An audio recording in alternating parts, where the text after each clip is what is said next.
Mana buni qaranglar. Mana shuni nima yegan? Yaqindagina bir 2 kun oldin sizlarga video qilib ko'rsatgan edim. Mana shu anaqalarni sepib, urug'lar yuzaki bo'lib qolganlari, bular ham o'zi namda chiqaveradi. Chunki nima deydi, buni ustiga plyonka yopamiz deb qildik. Yomg'irdan keyin yopamiz deb qildik. Yomg'ir yog'di, yana 1-2 kun yomg'ir ko'rsatdi, hali yog'madi. Keyin birato'la yopamiz dedik. Ishqilib qisqasi, mana nimadir yeb ketibdi-ya. Shpinat ismaloq urug'imiz dedi. Bu mana hammasini urug'i yuzaki bo'lib turganlarni naryoqda rediskalarni ham yeb tashlagan shunaqa. Ichidagi mag'zini qushlayib chaqib tashladimi deb o'ylayapman men o'zimcha. Qushlar chaqib ketgan shekilli. Hammadan chaqib ketibdi bular. Shunaqa chaqib ichidagisini yeb ketgan, qushlar yeb ketgan shekilli.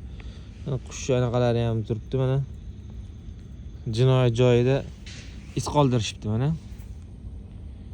Mana bu qush anaqasi. Axlatlari.